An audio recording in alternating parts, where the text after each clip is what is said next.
নমস্কাৰ ভিডিঅ'টো আৰম্ভ কৰাৰ পূৰ্বে এটা কাহিনী কৈ লওঁ এবাৰ দুখন দেশৰ মাজত ভীষণ যুদ্ধ হ'ল বহু মানুহৰ মৃত্যু হ'ল সেই যুদ্ধ ইমান ভয়ানক পৰ্যায়ত গতি কৰিলে যে কোনো ফালে কাৰো নিস্তাৰ নোহোৱা হ'ল দুইখন দেশৰে ক্ষতি হ'ল এই যুদ্ধৰ ফলত উপায়ন্তৰ হৈ দুইখন দেশৰ ৰাষ্ট্ৰপ্ৰধানে নিজৰ সেনাধ্যক্ষক নিৰ্দেশ দিলে যে আলোচনা কৰিব লাগে আৰু আত্মসমৰ্পণ কৰিব লাগে আচৰিত ধৰণে দুইখন দেশৰ ৰাষ্ট্ৰপ্ৰধানে একেই নিৰ্দেশ দিলে নিজৰ সেনাপ্ৰধানক কিন্তু বিধিৰ বিৰম্বনা দুইখন দেশৰে যি সেনাপ্ৰধান আছিল তেওঁলোকৰ ব্যক্তিত্বৰ কিছু পাৰ্থক্য আছিল এজন সেনাপ্ৰধান আছিল খুব বেছি কথা কয় আৰু মুখত যি আহে কৈ দিয়ে আনখন দেশৰ সেনাপ্ৰধানজন আছিল আকৌ তাৰ সম্পূৰ্ণ বিপৰীত খুব মনে মনে থাকে যেতিয়া প্ৰয়োজন হয় তেতিয়াহে কথা কয় কিন্তু অতি সূক্ষ্মভাৱে মানুহক বিচাৰ বিশ্লেষণ কৰিব পাৰে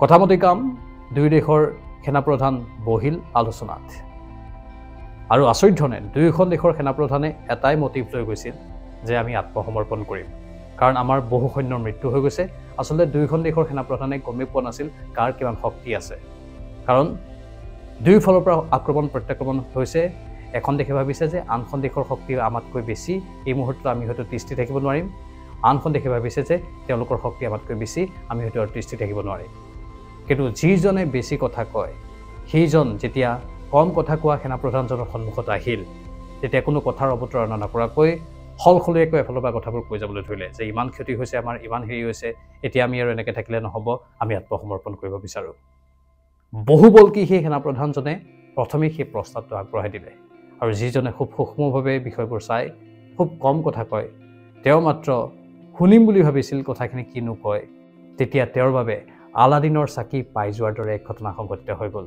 তেওঁ ভাবিলে মই দেখোন একো নোকোৱাকৈ যুদ্ধ জয় কৰি দিলোঁ এয়াই হৈছে পাৱাৰ অফ চাইলেন্স মনে মনে থকাৰ শক্তি বেছি কথা যিমানেই ক'ব সিমানেই আপোনাক মানুহে অধিক বুজি পাব কম কথা যিমানেই ক'ব সিমানেই মানুহে আপোনাক বুজিবলৈ সক্ষম নহ'ব ঠিক কম কথা কোৱা মানুহজন আমি ভূমিকম্পৰ সৈতে ৰিজাই চাব পাৰোঁ ভূমিকম্প সাইলেন্টলি আহে হঠাৎ আহে সকলো ধ্বংস কৰি থৈ গুচি যায় ঠিক একেধৰণে কম কথা কোৱা ব্যক্তিগৰাকীও সকলো পৰ্যবেক্ষণ কৰি এটাই কথা কৈ দিব যিটো কথাই শত্ৰুক নাশ কৰি দিব পৰা শক্তি দি যায় হয় আপুনি যিমানেই মনে মনে থাকিব সিমানেই আপোনাৰ ক্ষেত্ৰত লাভ বেছি হ'ব মই যিটো প্ৰফেশ্যনত আছোঁ সেই প্ৰফেশ্যনটোত কথা বেছি ক'ব লাগে অভ্যাসে হৈ গ'ল কথা কৈ কৈ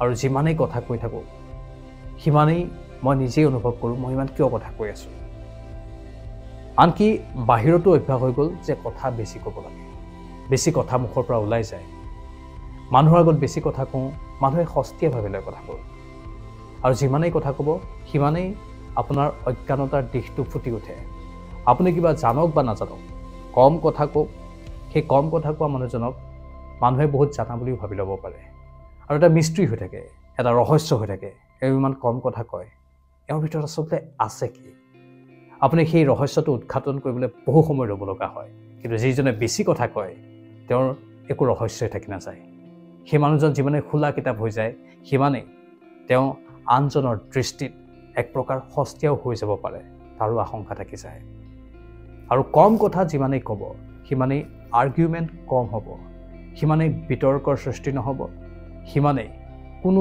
কথাত কাৰো লগত হয়তো কাজিয়াৰ সৃষ্টি নহ'ব আমি এটা কথা কওঁ যে চৰাই মৰে ৰৈ মানুহ মৰে কৈ আৰু মুখৰ পৰা ওলোৱা শব্দ মুখৰ পৰা ওলোৱা কথা এবাৰ ওলাই যোৱাৰ পাছত সি আৰু ঘূৰি নাহে যেনেধৰণে আপোনালোকেও জানে ধনুৰ পৰা কাঁড় ওলোৱাৰ পাছত যেনেধৰণে ঘূৰি নাহে মুখৰ পৰা শব্দ ওলোৱাৰ পাছত সি আৰু পুনৰাই মুখলৈ ঘূৰি নাহে যিটো ক'লে সেইটো থাকি যায় সেইটো শুনি যায় মানুহে শুনা কথাখিনি আৰু তাৰ পাছতেই বিভিন্ন ধৰণৰ ইছ্যুৰ সৃষ্টি হয় বিভিন্ন ধৰণৰ বাক বিতণ্ডাৰ সৃষ্টি হয় যিমানেই কম কথা ক'ব সিমানেই বিতৰ্কৰ সৃষ্টি নহ'ব সিমানেই বাক বিতণ্ডাৰ সৃষ্টি নহ'ব আৰ্গুমেণ্ট নহ'ব আৰু আৰ্গুমেণ্ট নোহোৱা মানে আপুনি কুল হৈ থাকিব পাৰিব আৰু লগতে যিমানেই কম কথা ক'ব সিমানেই আপুনি কথাটোৰ গভীৰতালৈ সোমাই যাব পাৰিব, সিমানেই ডিপ হ'ব পাৰিব, বিষয়বস্তুবোৰক ভালদৰে উপলব্ধি কৰিব পাৰিব।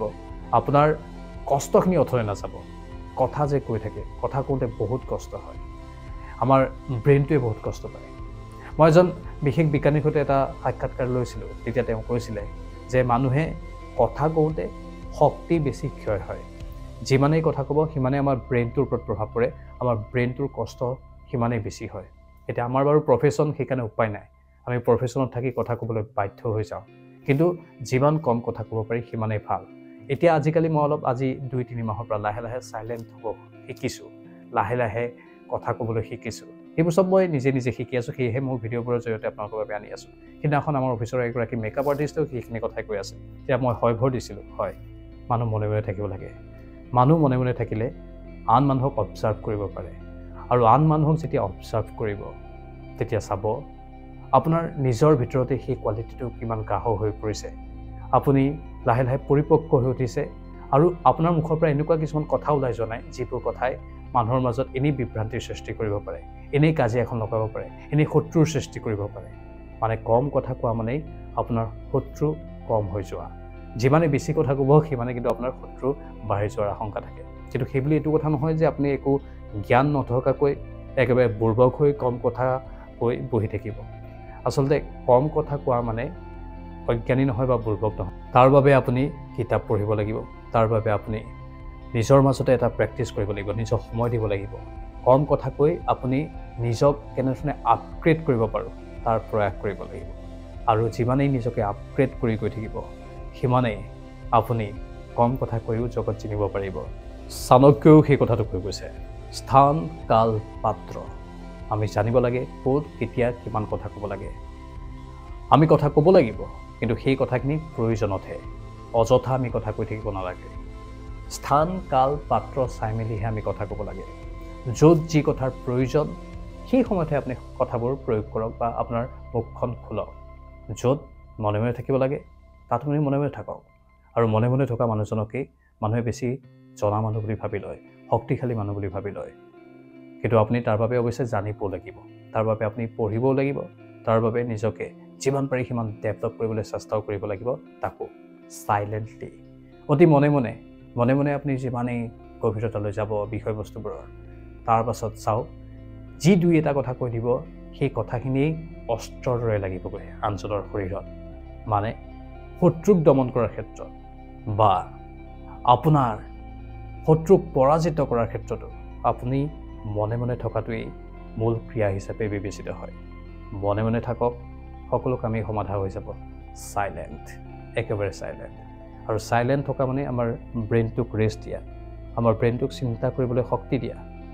আমি যিমানেই কথা কৈ থাকিম সিমানেই আমাৰ ব্ৰেইনটোৱে ৰেষ্ট নাপাব। আমি হোল্ড নকৰিলে আমাৰ ব্ৰেইনটোৱে নতুন চিন্তা কৰিব নোৱাৰিব, নতুন ক্ৰিয়েটিভিটি ইয়াত প্ৰকট নহ'ব। মনে মনে থাকক, অবজাৰ্ভ কৰক, চাওক প্ৰতিপক্ষৰজনে কি ক'ব বিচাৰিছে। তেওঁ আপোনাক গালি দিব আহিছে, গালি দিলে প্ৰথমে শুনক, প্ৰত্যুত্তৰ লগে লগে নিদিব। কাৰণ আপুনি প্ৰত্যুত্তৰ দিয়াৰ লগে লগেই তেওঁৰ সৈতে যি তৰ্কাতৰ্কি হ'ব, পাছত আপুনি হয়তো ভাবিব মই এই কথাটো যদি এনেকৈ ক'লোহেঁতেন তেনেহ'লেতো মইতো তাৰ লগত কথাত জিকিয়ে ক'লোহেঁতেন। সেইটো আপুনি পাছতহে ভাবি থাকিব। কিন্তু আপুনি চাইলেণ্টলি শুনক, আপোনাক গালিয়ে দিছে বাৰু, গালি দি থাকিব দিয়ক, শুনি থাকক গালিটো। তাৰপিছত আপুনি অবজাৰ্ভ কৰক মানুহজনক কি ক'ব বিচাৰিছে, আপোনাৰ ক'ত ভুল আছিল, ক'ত ভুল নাই, আৰু তাৰপাছত লাহে লাহে আপোনাৰ যুক্তিবোৰ তেওঁৰ সন্মুখত প্ৰদৰ্শন কৰক।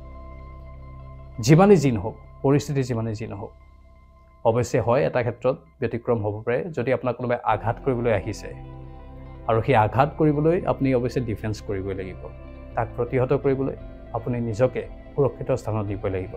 কিন্তু কেৱল যদি কথাৰ কটাকটি হৈ আছে, তাত প্ৰথমে চাইলেণ্টলি আপুনি কথাবোৰ শুনক, আৰু তাৰ পাছতেই আপোনাৰ সবল যুক্তিবোৰ প্ৰদৰ্শন কৰক।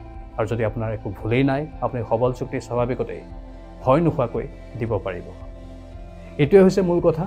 সেইকাৰণে আপোনালোকে চাব বহুত ডাঙৰ ডাঙৰ মানুহ খুব কম কথা কয়। প্ৰথমে আপোনাক অবজাৰ্ভ কৰি লয়, অবজাৰ্ভ কৰি তেওঁলোকে নিজৰ সময়টো লৈ লয়, আৰু সেই সময়টো যে লৈ লয় সেইখিনি সময়তে তেওঁলোকে নিজকে প্ৰস্তুত কৰি লয়, আৰু তাৰ পাছত আপোনাক প্ৰত্যুত্তৰ দিয়ে বা আপোনাক প্ৰশ্ন সোধে বা আপোনাৰ লগত কথা পাতে। লাহে লাহে কথা পাতক, চাইলেণ্ট হৈ থাকক, প্ৰয়োজনত কথা কওক, চাব সকলো শত্ৰু নাশ হৈ গৈ আছে। এয়া আছিল আজিৰ ভিডিঅ'টো। পৰৱৰ্তী সময়ত আকৌ আহিম, চাই থাকক। নমস্কাৰ।